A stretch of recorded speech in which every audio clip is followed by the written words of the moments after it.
Hello guys, आप सभी का कृष्णा ग्रुप ऑफ कॉलेज में स्वागत है। मैं कृष्णा कॉलेज ऑफ एजुकेशन से, हमारा जो एजुकेशन डिपार्टमेंट है उसके अंदर अगर हमारे कॉलेज में बीएड पाठ्यक्रम संचालित है जो कि शिक्षण का बहुत ही अच्छा संस्थान है। सो गाइस, हम आज की अपनी इस वीडियो के अंतर्गत हमारा जो बीएड पाठ्यक्रम 2 वर्षीय प्रोग्राम है, यानी कि बीएड 2 ईयर का जो प्रोग्राम है उसमें आज बीएड फर्स्ट ईयर में अध्ययन करेंगे। हमारा बीएड फर्स्ट ईयर के अंतर्गत एक जो कंपलसरी पेपर होते हैं उनमें एक पेपर का नाम है अधिगमकर्ता के रूप में विकास, growing up as a learner, जिसका पेपर कोड है E103। हम उसी में अध्ययन करेंगे। हमने इससे पिछली जो वीडियो थी उसमें हमारा यूनिट फर्स्ट चल रहा था, उसमें शैशवावस्था और शैशवावस्था के बारे में पढ़ा। हमारा जो इस यूनिट में चैप्टर का नाम है फर्स्ट यूनिट में वह है शैशवावस्था और बाल्यावस्था, और इसके अंतर्गत शैशवावस्था और बाल्यावस्था के अंतर्गत हम आज शैशवावस्था के बारे में अध्ययन करेंगे।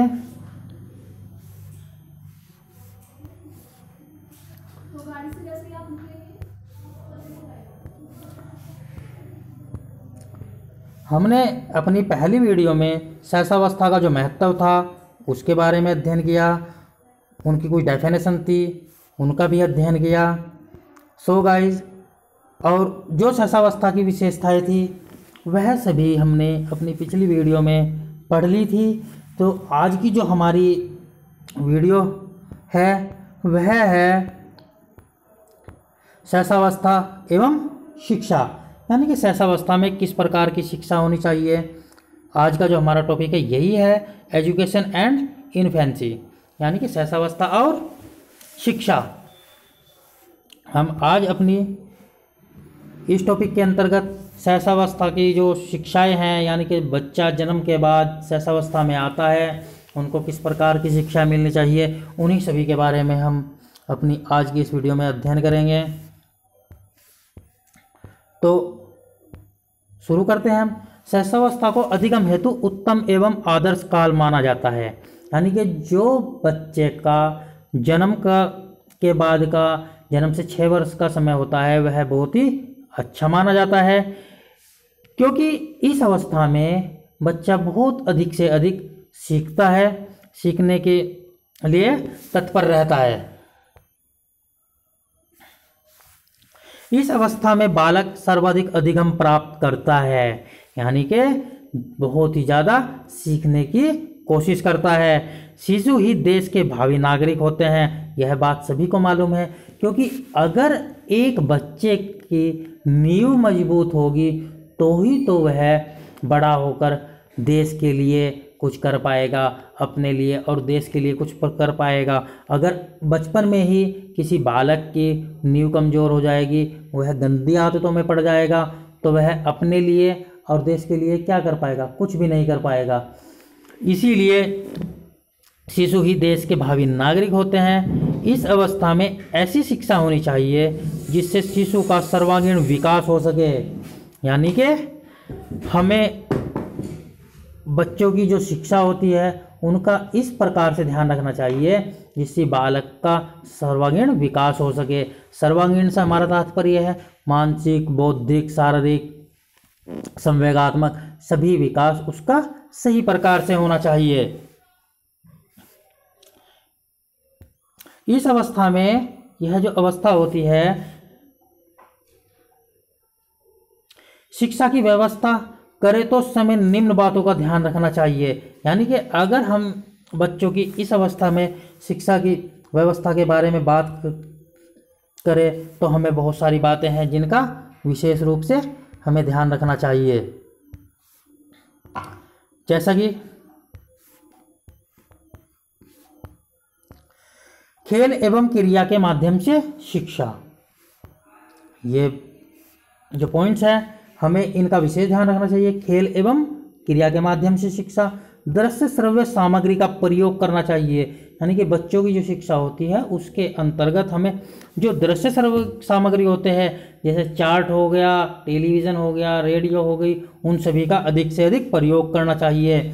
हमें बालकों को आत्मनिर्भरता की शिक्षा देनी चाहिए, जिससे कि वह अपने जीवन में आत्मनिर्भर बन सके। नेक्स्ट है हमारा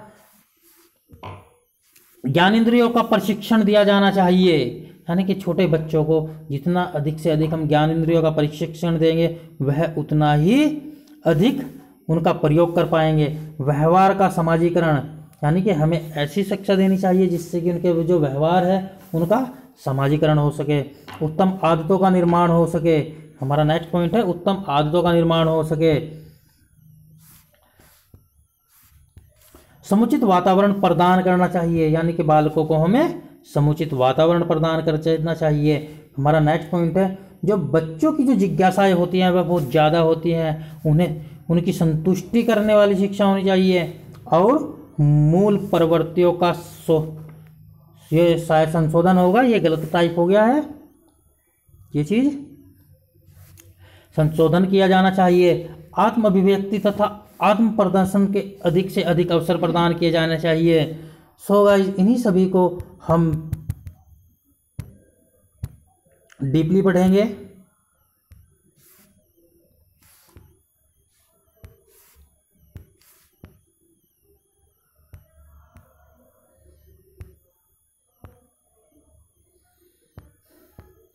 हमारा नंबर 1 पॉइंट आता है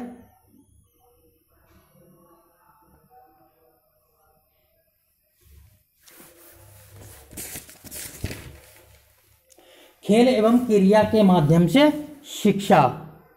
ये कुछ मिसप्रिंट हैं, ये जो यहाँ पे है वह है खेल, यानी कि खेल एवं क्रिया के माध्यम से शिक्षा।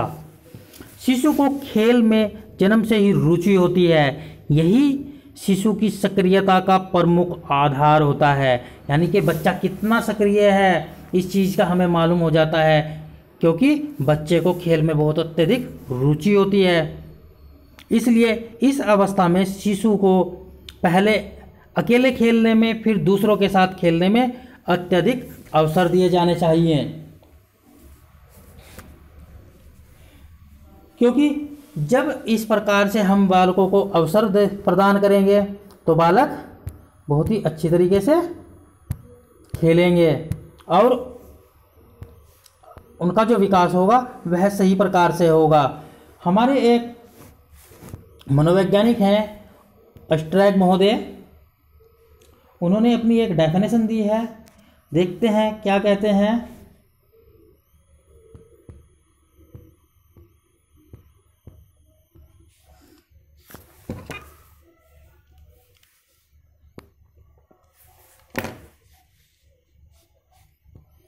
अस्ट्रैग के अनुसार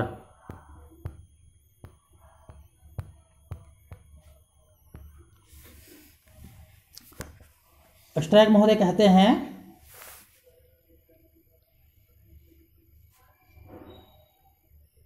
शिशु स्वयं के तथा अपने विश्व के बारे में अधिकतर बातें खेल के माध्यम से ही सीखता है, यानी कि जो छोटा बालक होता है वह विश्व अपने बारे में और जो संसार है उसके बारे में खेल के द्वारा ही अधिकाधिक सीखते हैं, क्योंकि खेल में वह सजीवता स्थापित कर लेता है, हर चीज़ को सजीव मानकर उसके साथ क्रियाएं करता है, खेलता है। अगर हम किसी बालक को साइकिल दे दें या कैसा भी खेलने का सामान दे दें तो वह उस चीज़ को सक्रिय समझता है और उसके साथ ऐसा ही व्यवहार करता है जैसे वह अपने लिए चाहता है।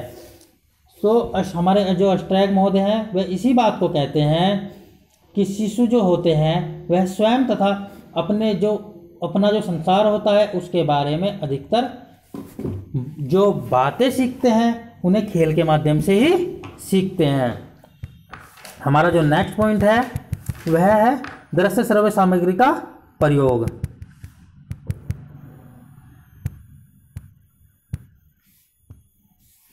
हम अपने इस पॉइंट में देखते हैं, इस अवस्था में शिक्षा प्रदान करते समय चित्रों एवं कहानियों का अधिकाधिक प्रयोग करना चाहिए तथा शिशुओं की शिक्षा को अधिक से अधिक रोचक बनाने के लिए प्रयास किया जाना चाहिए।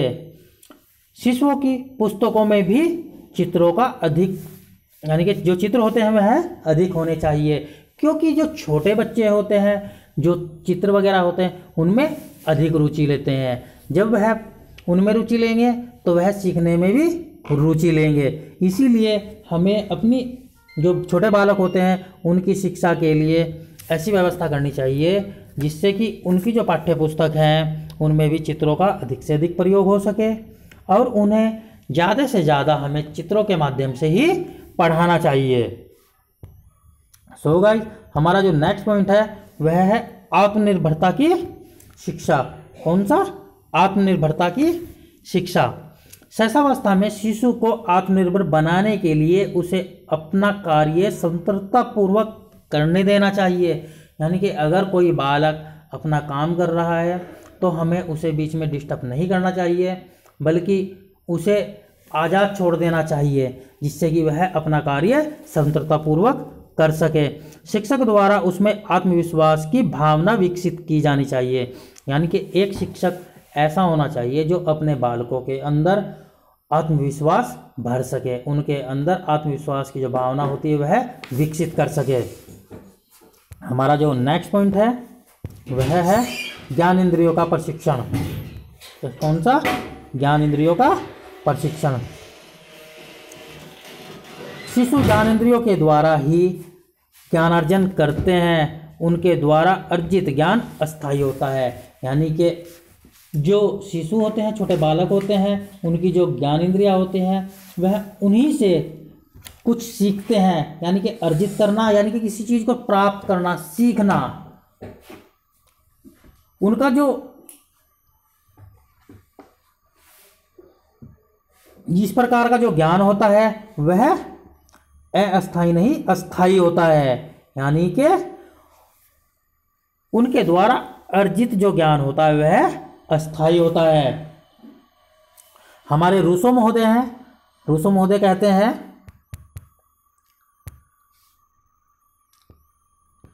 रूसो के अनुसार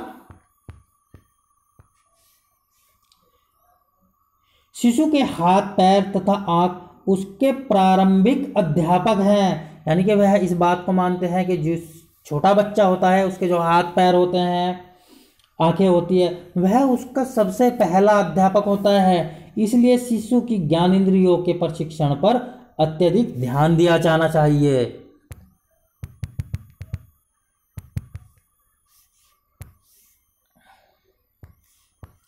हमारा नेक्स्ट पॉइंट है व्यवहार का समाजीकरण। शैशवावस्था के आरंभ में शिशु का व्यवहार पशुवत होता है। यह सभी मानते हैं कि छोटे बच्चे को कुछ भी नहीं मालूम होता, वह पशु के समान व्यवहार करता है। उसे ये नहीं मालूम कि क्या खाना है, क्या पीना है, कहाँ जाना है, कुछ भी ज़मीन पर पड़ा मिल गया उसको भी खा लिया। इस प्रकार से हम कह सकते हैं कि जो छोटा बच्चा होता है उसका जो व्यवहार होता है वह बिल्कुल पशुवत होता है। सामाजिक आदर्शों एवं मूल्यों का ज्ञान प्रदान करके उसके व्यवहार को सामाजिक बनाया जाता है। यानी कि छोटा बच्चा जब धीरे धीरे बड़ा होता है तो उसके अंदर जो सामाजिक मूल्य हैं, उनका जो ज्ञान है, उनके द्वारा उस बालक को एक सामाजिक प्राणी बनाया जाता है। इस अवस्था में शिशु को इस प्रकार की शिक्षा प्रदान की जानी चाहिए जो सामाजिकरण में शिशु का मार्गदर्शन कर सके।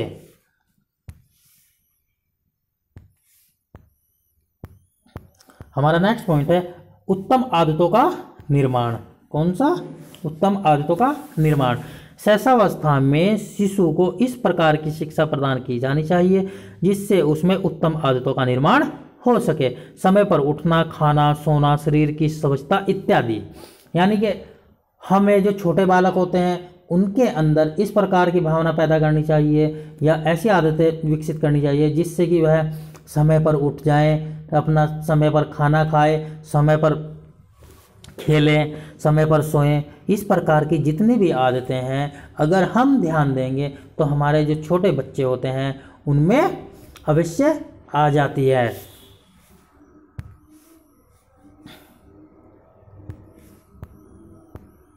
हमारा नेक्स्ट पॉइंट है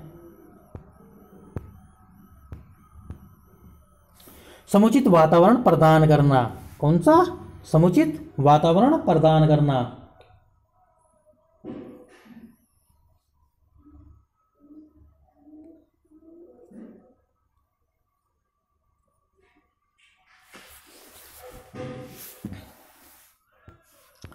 हमारे जो वैलेंटाइन महोदय हैं उन्होंने कहा है पिछले पॉइंट में जो उत्तम आदतें हैं उसी के अंतर्गत, यानी कि हमारे जो वैलेंटाइन महोदय वह कहते हैं कि शैशवावस्था को सीखने का आदर्श काल माना गया है। यानी कि अगर यह क्वेश्चन आता है कि शैशवावस्था को सीखने का आदर्श काल किसने कहा है, तो हमारे वैलेंटाइन महोदय ने कहा है। अब हमारा है समुचित वातावरण प्रदान करना। शिशु के विकास के लिए यह नितांत आवश्यक है कि उसे समुचित मनोवैज्ञानिक, भौतिक, सामाजिक एवं सांस्कृतिक वातावरण प्राप्त हो।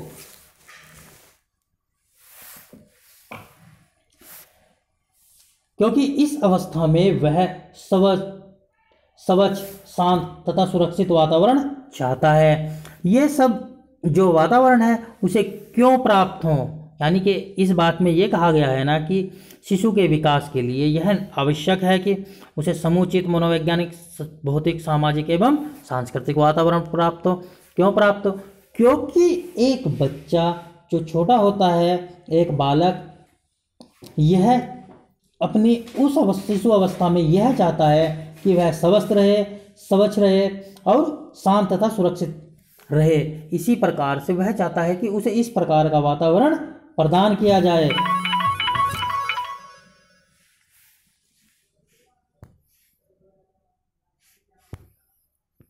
हमारा जो नेक्स्ट पॉइंट है वह है जिज्ञासा की संतुष्टि। शिशु का समस्त व्यवहार मूल प्रवृत्तियों पर ही आधारित होता है। इन प्रवृत्तियों का दमन होने के कारण शिशु का जो विकास है वह अवरुद्ध हो जाता है, यानी कि रुक जाता है। जो एक बालक के अंदर मूल प्रवृत्तियां होती है, अगर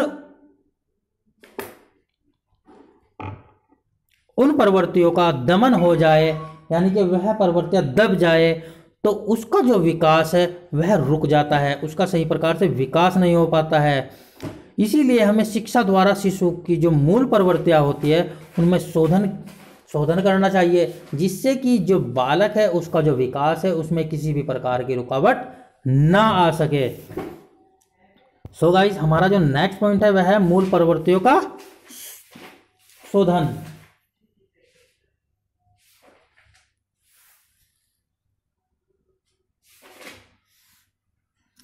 ये जो शोधन है ये गलत है, ये संशोधन लिखा हो गया है, लेकिन यह शोधन है।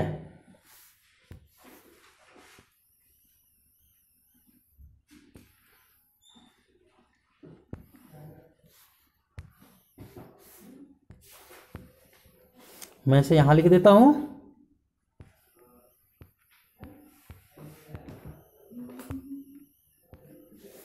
यानी कि मूल प्रवृत्तियों का शोधन। इस अवस्था में शिशु को ज्ञानेंद्रियों के द्वारा विभिन्न प्रकार के अनुभव प्राप्त होने लगते हैं।